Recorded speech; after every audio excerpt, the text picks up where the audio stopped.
आज हमें ये बात करनी है कि किस प्रकार से हम शेड्यूल के माध्यम से और डायग्राम के माध्यम से सम सीमांत उपयोगिता नियम को समझ सकते हैं।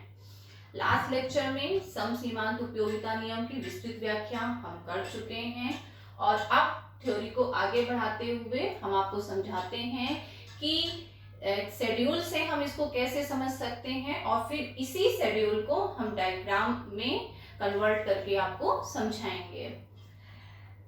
सम सीमांत उपयोगिता नियम जहां पे व्यक्ति या उपभोक्ता अपनी निश्चित आय को विभिन्न वस्तुओं के क्रय पर इस प्रकार से खर्च करता है कि उन वस्तुओं से प्राप्त सीमांत उपयोगिता और उनकी कीमतों का अनुपात बराबर हो जाए। यही हमने अपने लास्ट लेक्चर में बात की है।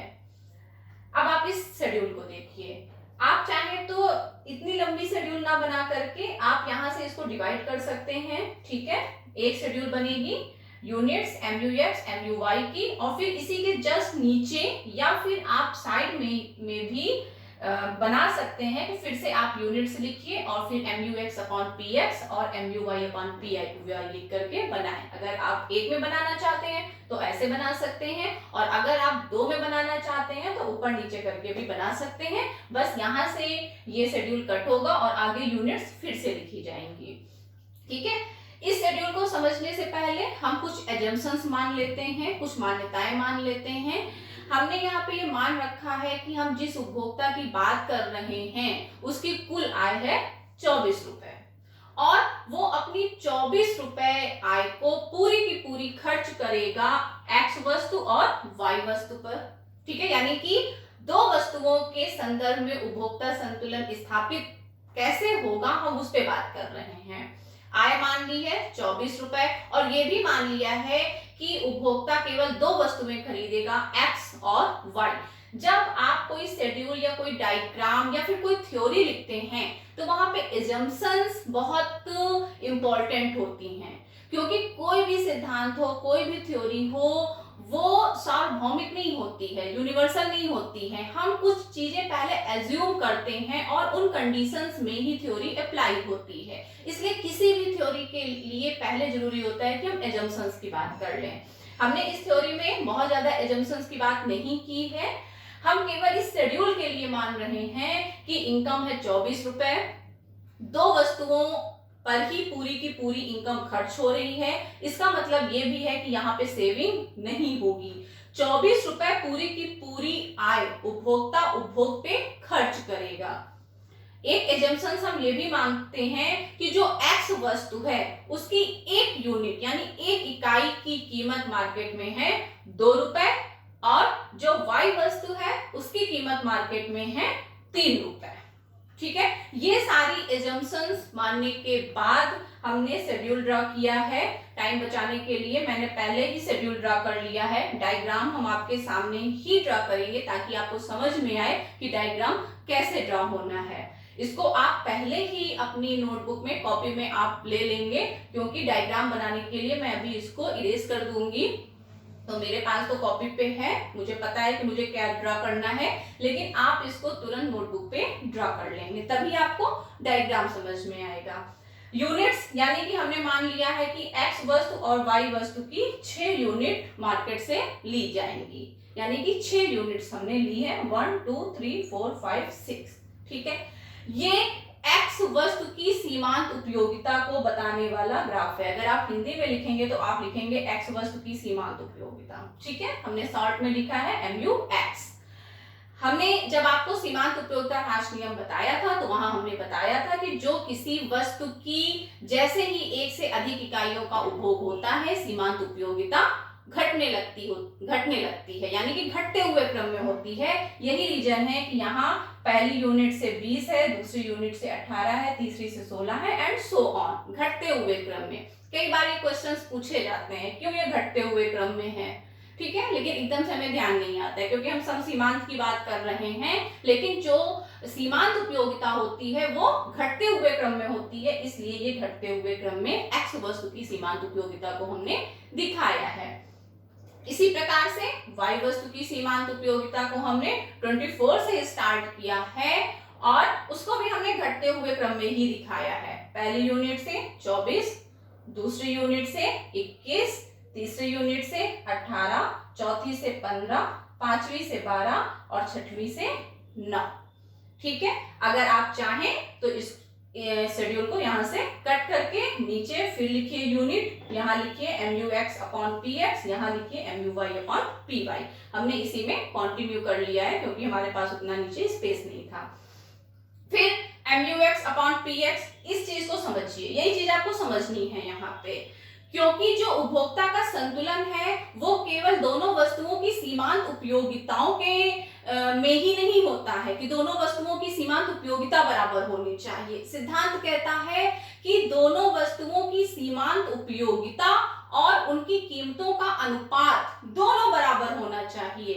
अब देखिए MUX/PX निकालने के लिए हमने क्या किया, MUX पहली यूनिट से है 20 और PX क्या है, हमने पहले ही एज्यूम कर लिया है 2 रुपए, तो 20/2 10, 18/2 9, 16/2 8, 14/2 7, 12/2 6, 10/2 5। अब आपको समझ में आ गया होगा कि हमने यहाँ 2 का गैप क्यों दिया था, ताकि आपको बहुत ज्यादा ना सोचना समझना पड़े और बहुत इजीली आप ये चीजें निकाल लेंगे। ठीक है, बिल्कुल वैसे ही हम निकालेंगे MUY/PY। PY यानी कि Y वस्तु की 1 यूनिट की कीमत हमने 3 रुपए मान रखी है, तो हम कैसे निकालेंगे, 24/3 8। ठीक है, फिर 21/3 7, 18/3 6, 15/3 5, 12/3 4 और 9/3 3। ठीक है, इसीलिए मैंने यहाँ पे 2 का गैप दिया और यहाँ 3 का गैप दिया ताकि हम इजीली उनको डिवाइड कर सके। जरूरी नहीं है कि आपको यही शेड्यूल कॉपी करनी है, आप दूसरे भी कोई शेड्यूल ले सकते हैं, बस ध्यान रखना है कि वो घटते हुए क्रम में MUX और MUY होना चाहिए। ठीक है, आई थिंक आपको इतना समझ में आ गया है। अब जो समसीमांत उपयोगिता नियम है वो संतुलन की बात करता है, समसीमांत उपयोगिता नियम यही तो कहता है कि जहां पे MUX/PX is equal to MUY/PY, ये है संतुलन की शर्त। ठीक है, अब वो कौन सा संतुलन है, कौन सा कॉम्बिनेशन है X और Y वस्तु का, यानी कि उपभोक्ता X वस्तु की कितनी यूनिट खरीदे और Y वस्तु की कितनी यूनिट खरीदे कि उनकी सीमांत उपयोगिता और उनकी कीमतों का अनुपात भी बराबर हो जाए। और यहाँ पे हमने पहले ही एजम्पशंस मान रखी है कि 24 रुपए पूरे के पूरे खर्च होने हैं, यहाँ पे कोई सेविंग नहीं है, हमें 24 पूरे के पूरे X और Y पे खर्च करने हैं। ठीक है, तो यहाँ पे केवल और केवल एक कॉम्बिनेशन निकल के आएगा, आप आराम से सोच लीजिएगा, समझ लीजिएगा, सारे कॉम्बिनेशन मिला के देख लीजिएगा, लेकिन सिर्फ एक कॉम्बिनेशन निकल के आएगा जब वो X वस्तु की 6 और Y वस्तु की 4 इकाइयों का क्रय करेगा, जहां पे 5 और ये 5, यानी कि MUX/PX ये 5 और MUY/PY 5 है। ये एक ऐसा कॉम्बिनेशन है जहां 24 के 24 पूरे रुपए भी खर्चे होंगे। देखिए अब इसको, यहाँ पे जब वो 5 सीमांत उपयोगिता की बात हो रही है, कितनी यूनिट्स हैं, 6, यानी कि X की 6 यूनिट। ठीक है, और 6 और कीमत कितनी है 2, तो 6 × 2, ये देखिए मैंने लिखा हुआ है 6X × 2, यानी कि 12 रुपए उसने खर्च किए X वस्तु पे। सेम यहाँ पे कितनी यूनिट्स हैं 4, ठीक है, यानी कि Y की 4 यूनिट, ये 4Y। ठीक है, और कीमत क्या है 3, तो 4 3 12। देखिए यहाँ पे कीमतों का अनुपात भी बराबर है और कोई सेविंग नहीं है, पूरी की पूरी 24 रुपए खर्च हो रही है।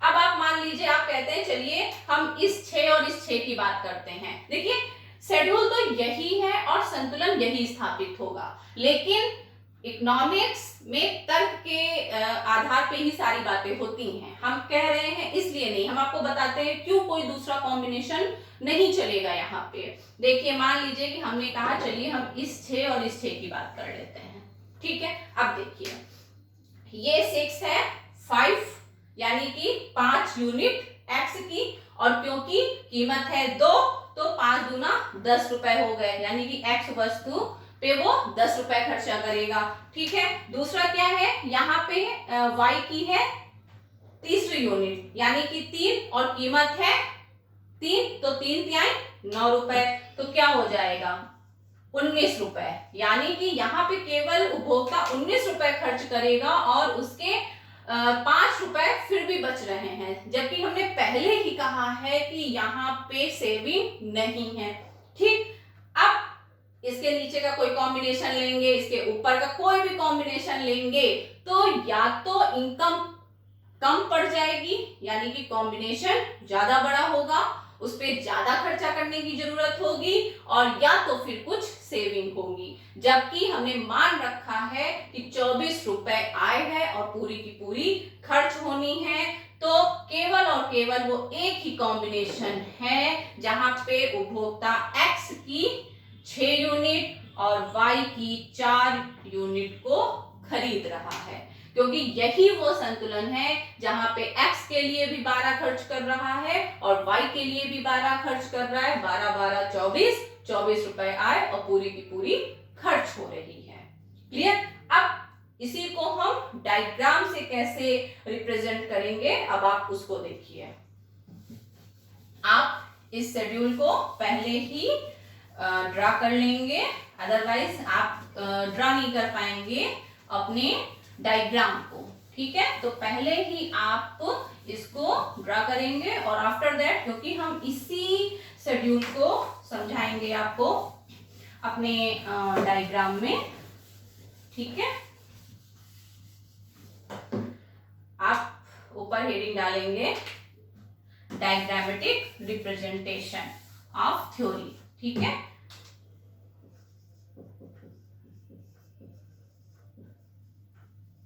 डायग्रामेटिक रिप्रेजेंटेशन, या हिंदी में लिखना है तो रेखा चित्रीय निरूपण, ठीक है, ये हेडिंग पड़ती है।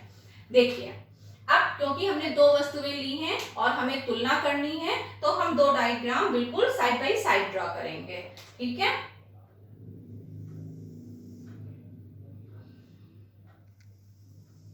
ऐसे, ठीक है, और ये ऐसे,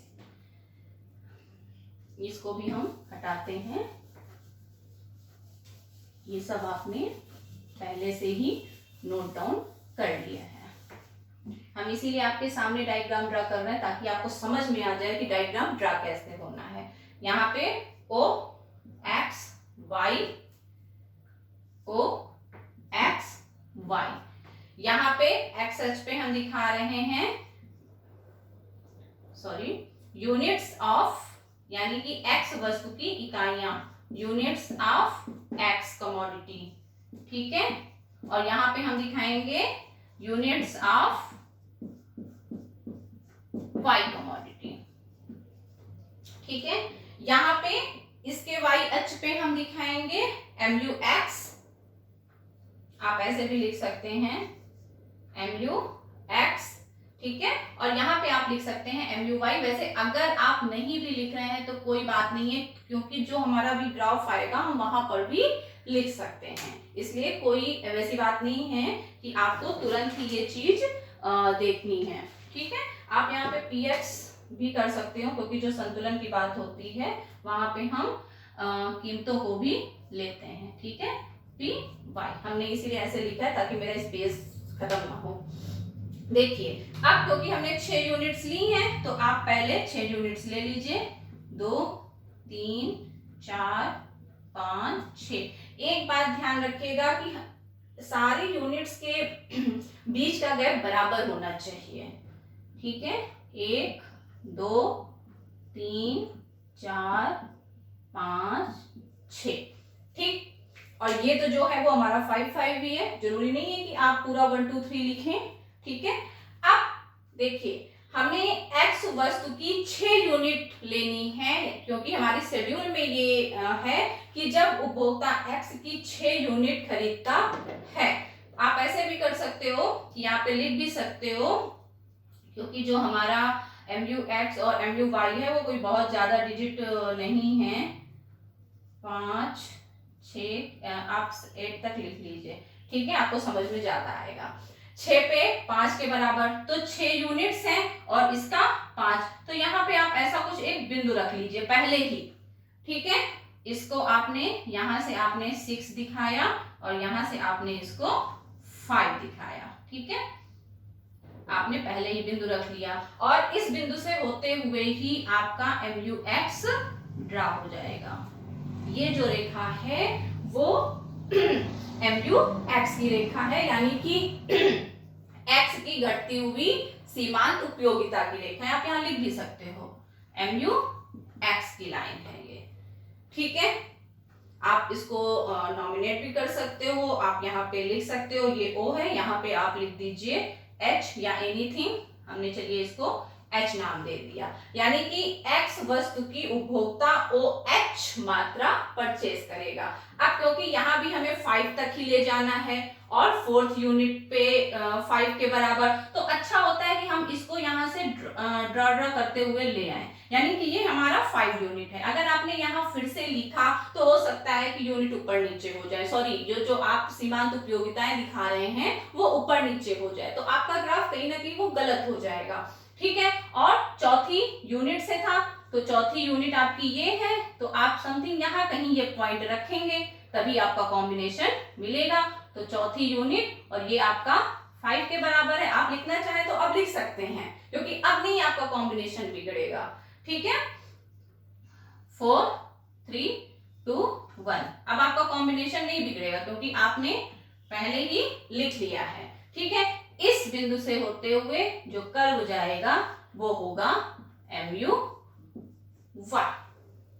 क्लियर। आपने यहां पर भी आपको नॉमिनेशन कर दीजिए F।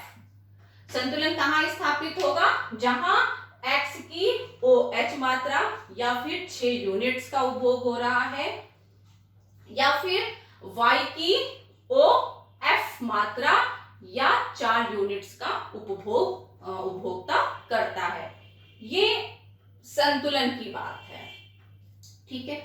अब अगर उपभोक्ता इससे किसी प्रकार का विचलन करता है तब क्या स्थिति होगी, ये तो आपका साम्य स्थापित हो गया कि आप यहाँ नीचे लिखेंगे, ऊपर भी लिख सकते हैं, यहाँ लिख सकते हैं, साम्य की स्थिति में X वस्तु की 6 यूनिट मात्रा OH बराबर Y वस्तु की 4 यूनिट मात्रा OF, ये तो संतुलन की बात हो गई। लेकिन अगर उपभोक्ता इससे किसी प्रकार का विचलन करता है तो क्या स्थिति होगी, मान लीजिए उपभोक्ता X की 1 यूनिट घटा दे और Y की 1 यूनिट बढ़ा दे, तब क्या स्थिति होगी। तो मान लीजिए हमने मान लिया कि उपभोक्ता 1 यूनिट घटा रहा है, यानी कि वो 5 पे जा रहा है, ठीक है, तो ये यहाँ पे कहीं पे आ जाएगा ये, ठीक है, यानी कि वो घट के अब आ गया, मान लीजिए ये हमने यहाँ पे H लिखा है, हमने यहाँ पे M लिख दिया, ठीक, यानी कि मात्रा उसने OS से घटा के OM कर दी, और यहाँ पे मान लीजिए वो 1 यूनिट बढ़ा देता है, मात्रा बढ़ा देता है, मान लीजिए वो 5 पे आकर के 1 यूनिट बढ़ा रहा है और यहाँ पे आ गया, ठीक है। अब आप देखिए जब उपभोक्ता 1 यूनिट यहाँ घटा रहा है तो जो उसका लॉस का एरिया है, जो उपभोक्ता की हानि का एरिया है, इसको आप नॉमिनेशन दे दीजिए, मान लीजिए हमने यहाँ नाम रख दिया K, यहाँ पे रख दिया M, ठीक है। तो अगर उपभोक्ता 1 यूनिट घटा रहा है X की, यानी कि वो 6 से 5 यूनिट कंजम्पशन का निर्णय लेता है, तो उसको MHKN मात्रा का लॉस होगा, उपयोगिता की हानि होगी। लेकिन जब वो 4 से 5 यूनिट y की बढ़ा रहा है, 1 यूनिट y की बढ़ा रहा है, तो जो उसको प्रॉफिट हो रहा है, यूनिट बढ़ेगी तो उपयोगिता बढ़ेगी, नो डाउट, लेकिन जो उपयोगिता बढ़ रही है वो इतनी ही तो बढ़ रही है। ठीक है, हमने यहाँ पे f लिखा है, मान लीजिए हमने इसको m, इसको g और इसको e का नाम दिया। ठीक है, जब यहाँ पे यूनिट्स घटी तो ये जो एरिया है ये लॉस का एरिया हुआ, क्योंकि जब वस्तु की एक इकाई का कम उपभोग होगा तो यूटिलिटी घटेगी, लॉस होगा उपभोक्ता को, और यहाँ पे एक यूनिट बढ़ी तो इसको उपभोक्ता को प्रॉफिट होगा। ये हम क्लियर देख सकते हैं कि जो लॉस का एरिया है वो ज्यादा है और जो प्रॉफिट का एरिया है वो कम है, यानी कि उपभोक्ता संतुलन स्थापित होगा तभी जब एक उपभोक्ता 24 रुपए की आय पर x वस्तु की 6 यूनिट और y वस्तु की 4 यूनिट को उपभोग करता है। आप इसको ऐसे भी लिख सकते हैं कि m k n h ये एरिया बड़ा है, किससे?